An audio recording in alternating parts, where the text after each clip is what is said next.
যে সরকার না যেটা বলি যে prevention is better then cure. তো প্রিভেনশন হচ্ছে কি আর্থকুয়েক এই যে ভূমিকম্পের ক্ষেত্রে আমাদের প্রথমেই যে জিনিসটা করতে হবে সেটা হচ্ছে কিছু প্রোটেকটিভ মেজার, যেটা আমরা বলি যে শুরু থেকেই আমাদের যে আমরা আসলে প্রথম কথা হচ্ছে যে এই ভূমিকম্প আমরা কখনোই পৃথিবীতে এমন কোনো প্রযুক্তি আবিষ্কার হয়নি যেটাতে যে প্রযুক্তির মাধ্যমে আমরা এটিকে ঠেকিয়ে রাখতে পারি। এখন আমরা যেটা করতে পারি সেটি হচ্ছে যে এই ভূমিকম্পের কারণে যে সৃষ্টি সম্ভাব্য যে ক্ষতি সেটা আমরা কমিয়ে আনতে পারি, এবং সেটা কিভাবে কমিয়ে আনতে পারি সেটা আসলে বিভিন্ন উদ্যোগের মাধ্যমে। প্রথম কথা হচ্ছে যে আমাদের যে ভূমিকম্পের কারণে আমরা যেটা জানি যে বিল্ডিং ধসে পড়বে, বিল্ডিং ধসে না পড়ে এই ধরনের যে আমাদের বিল্ডিং যে তৈরি, অর্থাৎ নতুন যে বিল্ডিং গুলো তৈরি করতে হবে সেগুলো বিল্ডিং কোড মেনে তৈরি করতে হবে।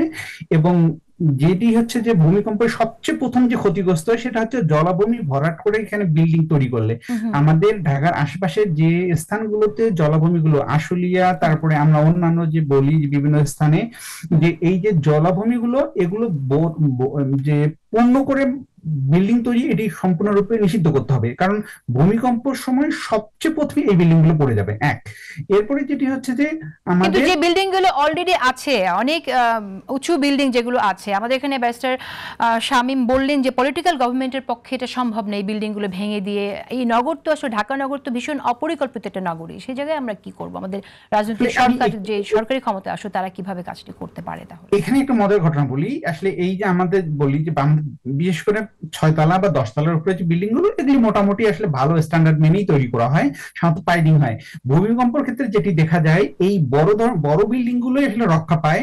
সাধারণত যে বিল্ডিং গুলো ছোট মানে 6 তলার নিচে যে বিল্ডিং গুলো এই বিল্ডিং গুলোই শুরুতে পড়ে যায়, কারণ এই বিল্ডিং গুলোর পাইলিং বা যে ভিত্তি এগুলো আসলে মানে এরা এরা বললাম যে এই মালিকগুলো এরা নিজেরা ইঞ্জিনিয়ার হয়ে যায়, তারা আসলে সেই ধরনের প্রফেশনাল আর্কিটেক্ট বা সিভিল ইঞ্জিনিয়ারদের কাছে না গিয়ে সাধারণত হচ্ছে যে মিস্ত্রি, যেটা আমরা বলি রাজমিস্ত্রি, এদের পরামর্শে যে ফাউন্ডেশনটা দুর্বল করে তৈরি করে টাকা পয়সা বাঁচানোর জন্য এই বিল্ডিং গুলোর কিন্তু প্রথমে পড়ে যাবে। তো সেই ক্ষেত্রে আমাদের যে ঢাকা শহরের যে রাজুক আছেন বা সরকারি কর্তৃপক্ষ এই বিল্ডিং গুলো চিহ্নিত করে যে বিল্ডিং গুলো রেট্রোফিট করা, আমরা বলি যে পুরকৌশলের ভাষায় এই অনেক বিল্ডিং আসলে রেট্রোফিট করা সম্ভব। এই বিল্ডিং গুলো রেট্রোফিট করতে হবে। আর পুরান ঢাকার যে বাড়িগুলো সরকারের হুম আসলে হুম। খুব স্পষ্ট একটা পলিসি তৈরি করা উচিত যে বাড়িগুলো 50-100 বছরের পুরাতন, যেগুলো আর কোনোভাবেই রিনোভেট করা সম্ভব না, রেট্রোফিট করা সম্ভব না, সরকার যেটা করতে পারে সরকার একটা নির্দিষ্ট ধরনের ফান্ড অ্যালোকেট করতে পারে, হয়তো কয়েক হাজার কোটি টাকা, এবং একটা নির্দিষ্ট সময় যে ওকে, এই বাড়ির এটা মালিকদের আসলে সময় সাপেক্ষ। এক্ষেত্রে। যদি ঝুঁকিটা একদমই আসন্ন হয়ে থাকে তাহলে সেই জায়গায় আমার মনে হয় না সরকারি কাজটা এখন করে মানুষকে আচ্ছা, ঝুঁকি এই মুক্ত ক্ষেত্রে করতে যেটা পারবে। আমরা বলি যে আমাদের যে এই যে বললাম যে বিল্ডিং এ যে আমাদের যদি ভূমিকম্প হয়ে যায়, ধরে যাও হয়তো কালকে পরশুদিন বা 2 বছর 3 বছরের মধ্যে, এই জন্য আমাদের যেটা করতে হবে আমাদের উদ্ধার তৎপরতা আমার জন্য সর্বোচ্চ প্রযুক্তি ব্যবহার করে সর্বোচ্চ সবচেয়ে কম সময় উদ্ধার করতে পারি যেখানে হচ্ছে বিল্ডিং ধসে পড়া মানুষদের। সেই জন্য আমাদের যে ফায়ার সার্ভিস যে যেটি হচ্ছে ফায়ার সার্ভিসের যে সক্ষমতা বৃদ্ধি করতে হবে। এবং সবচেয়ে মোস্ট ইম্পর্টেন্ট যেটা হচ্ছে আমাদের বাংলাদেশের মতো গরিব দেশে যেটা দেখা হয় হুম হুম। বিভিন্ন সংস্থা যে আর্মি, তারপর বিডিআর, সেনাবাহিনী, পুলিশ, এদের ভিন্ন ভিন্ন উদ্ধার তৎপরতার রিসোর্স গুলো ধন্যবাদ। থাকে।